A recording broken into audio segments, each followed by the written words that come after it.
Aujourd'hui, je commence à la lecture d'Orpheline. C'est un roman que j'ai écrit il y a déjà quelques années et que vous trouvez facilement sur Internet. Le 31 octobre. Je ne sais pas où est passé cet enfant, son glotte rose, en triturant son tablier et la tête baissée. Mais enfin, mademoiselle Rose, les futurs tuteurs de cette môme arrivent à 20 heures. Cette petite devrait être sagement dans sa chambre, préparée, ses valises faites, rétorqua le prêtre Pascal d'un ton sec et agacé. Je ne comprends pas que diable vous passe par la tête pour ne pas avoir eu la diligence, le sérieux et la surveillance nécessaires pour encadrer Ligne en vue de son départ. Mais monseigneur, il n'y a pas de mais, mademoiselle Rose. Il vous reste 1h30 pour retrouver cette petite, et vous avez tout intérêt à ce qu'elle soit propre, correctement habillée et prête avec toutes ses affaires. Sur ces mots, le prêtre Pascal se retourna et sortit de la petite pièce attenante à l'entrée, laissant cette pauvre Rose assise sur une chaise, les larmes lui coulant sur le visage dans un silence étouffant. L'orphelinat Sainte-Rita était un lieu d'accueil pour ces enfants dont le parcours de vie avait déjà mal commencé. Rejetés par des familles décousues, issus de milieux sociaux défavorisés, des bâtards conçus hors mariage, des filles mères, voire tout simplement abandonnées. Leurs histoires étaient au final tout aussi tristes les unes que les autres. Où chacun de ces rejetés avait la même chose en commun, avoir un vécu, un abandon, et eux qui n'avaient jamais rien demandé. L'injustice d'être né au mauvais endroit, au mauvais moment, dont l'avenir incertain était dès le départ une difficulté à laquelle ils ne seraient jamais préparés. Seuls avec leur incompréhension, leurs pensées, mais solidaires dans cette souffrance, sans amour et sans héritage. Une errance affective et où pour vivre, il s'agit avant tout de survivre. Rares étaient ceux qui un jour ou l'autre se verraient offrir une famille. Rares étaient ceux qui auraient une seconde chance. La plupart des enfants quittant le pensionnat par un acte d'adoption étaient généralement utilisés comme des domestiques par les familles qui les achetaient purement et simplement en reversant des dons conséquents aux églises. Mais en général, ces orphelins restaient dans le couvent jusqu'à leur adolescence. Dès qu'ils étaient en mesure de gagner leur vie, ils partaient, se trouvaient des logements miteux, accompagnés d'emplois rimant avec labeur au lieu de places de bonheur. Son rêve, juste le combat quotidien de trouver sa pitance et d'avoir le droit de vivre un jour de plus. Le prêtre Pascal était un homme d'une 60aine d'années, relativement grand et l'allure svelte, grisonnant, portant une barbe taillée au couteau, propre et entretenue. Constamment vêtu de sa soutane noire et austère, il ne portait jamais de pantalon, même lors des activités de jardinage auxquelles il s'adonnait durant la belle saison. Il avait repris la direction de cet orphelinat depuis une vingtaine d'années. Cette tâche, il la partageait avec Rose, la gouvernante, qu'il avait suivie alors qu'il n'était qu'un simple curé de campagne. Elle avait été une de ses plus fidèles paroissiennes. Rose ne s'était jamais mariée et n'avait connu pas d'homme dans sa vie. Elle s'était occupée de ses parents jusqu'à la fin, et l'amitié, ou plutôt la dévotion et l'admiration qu'elle nourrissait à l'égard du prêtre Pascal, avait petit à petit transformé leur relation en soumise et bourrée. Depuis toutes ces années durant lesquelles elle était à son service, il avait fini, malgré ses convictions profondes sur la nature humaine et sur son rôle à transmettre la parole divine, par ne plus supporter cette femme dont la simple présence l'irritait au plus haut point. Rose devait approcher la cinquantaine. Son travail au sein de l'orphelinat était d'accueillir les pensionnaires, de les vêtir, d'organiser les journées, en répartissant les tâches et les rôles de chacun au sein de la communauté. Elle était aimée par les enfants, hormis ceux qui avaient entamé leur adolescence et qui voyaient le mépris que le prêtre portait. Ils ne se mettaient à la respecter de moins en moins. Cependant, Rose connaissait énormément de choses. Elle était aussi connue pour sa discrétion. Douce, attentionnée et douée d'une capacité d'écoute, elle était malgré elle au courant des secrets les plus sordides de beaucoup de monde, et nul ne pouvait s'en douter, car elle ne divulguait pas ce qu'elle savait. Là était peut-être sa force.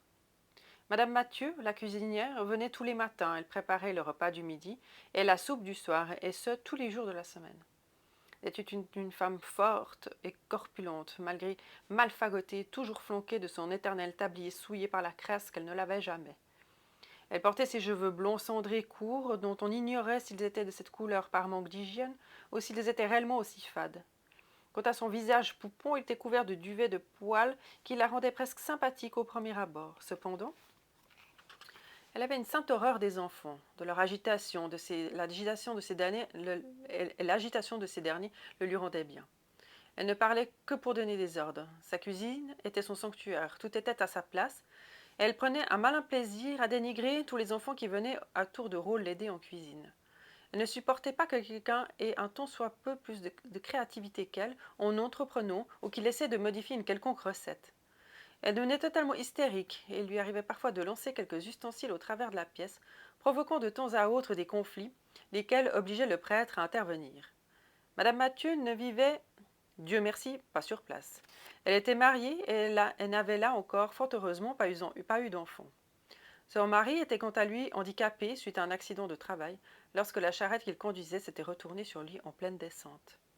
Elle était seule à ramener de l'argent pour leur permettre une vie un tant soit peu décente. Pour compléter le tableau, le prêtre Pascal, lors de son arrivée, armé de bonne volonté, avait consenti à garder un jeune homme au sein de l'établissement pour l'entretien des bâtiments. Charles, l'homme à tout faire, était en effet lui-même un orphelin. C'était un joli garçon d'une trentaine d'années, chétif, les cheveux en bataille et dont l'allure apportait plus de pitié que de fierté.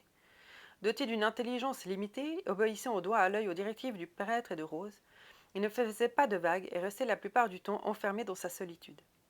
Il avait par ailleurs beaucoup de difficultés à entretenir une quelconque conversation, même lorsqu'il s'agissait d'orienter les enfants lors des pré-réparations annuelles et de la propriété. Cependant, il observait énormément et jouait parfois les Judas, quand il s'agissait de trahir les activités douteuses auxquelles se donnaient parfois les adolescents en quête de sensations fortes. Il était les yeux du prêtre et rapportait sans aucune vergogne les faits et gestes qu'il estimait être mal placés et qui devaient être punis. L'orphelinat Sainte-Rita portait le nom de la sainte des causes perdues. Joutant le lieu d'accueil de ces abandonnés, les sœurs du cœur de la Madeleine occupaient le couvent. Ces femmes sans histoire, sans passé ni futur, dégageaient de la curiosité et de la sympathie, de la confiance, mais également une certaine crainte. Ce paradoxe émotionnel demeurait depuis de nombreuses années, nullement éprouvé par le temps. Elles étaient au nombre de 5. Sœur Hélène, une jeune sœur d'une vingtaine d'années qui avait voué son cœur au Seigneur et qui avait choisi cette vie au service des autres. Sœur Julie, qui était la sœur mère. Sœur Marie, une bigote sans cervelle qui était plus un fardeau qu'autre chose. Sœur Thérèse, qui était la nonne la plus âgée. Elle devait avoisiner les 80 ans et dont l'activité principale était de réprécier les draps et autres vêtements à recoudre. Enfin, sœur Bénédicte, une femme sans âge et au passé chargé, qui selon la rumeur avait fui un mari violent, quittant son foyer du jour au lendemain, ayant trouvé refuge auprès de sœur Julie. Elles étaient par ailleurs très liées toutes les deux.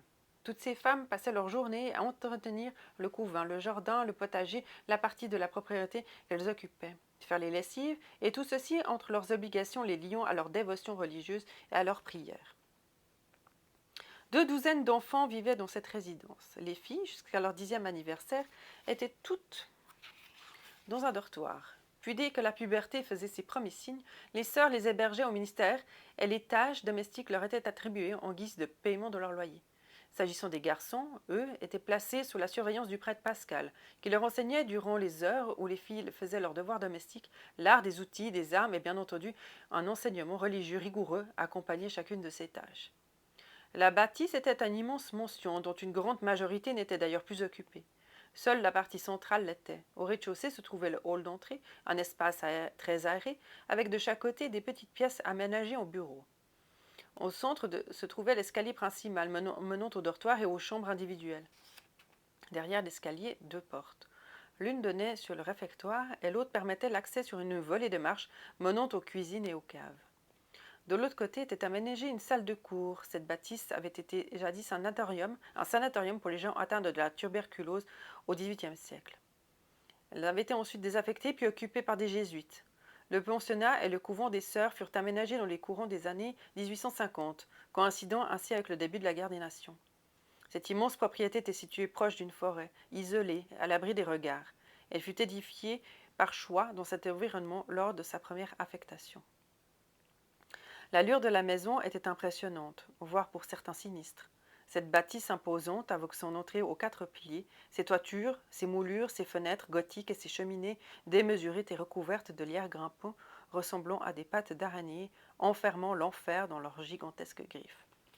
L'abandon d'une partie de la propriété avait affligé à cette dernière une irrévocable dégradation. Les volets étaient tous fermés, vermoulus par le temps.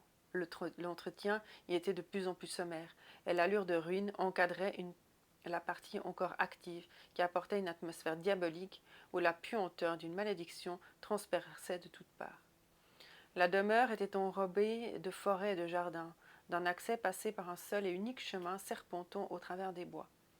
Une église et un parc complétaient le lieu, ainsi qu'un petit cimetière où plus personne n'avait été enterré depuis des lustres et dont seuls les enfants astreints à la tâche de son entretien y apportaient encore un peu de vie, en y déposant ici et là quelques fleurs, égayant les sépultures d'inconnus. Voilà, je vais m'arrêter là pour cette première lecture. J'espère que ça vous aura plu et je me réjouis de lire la suite. Merci.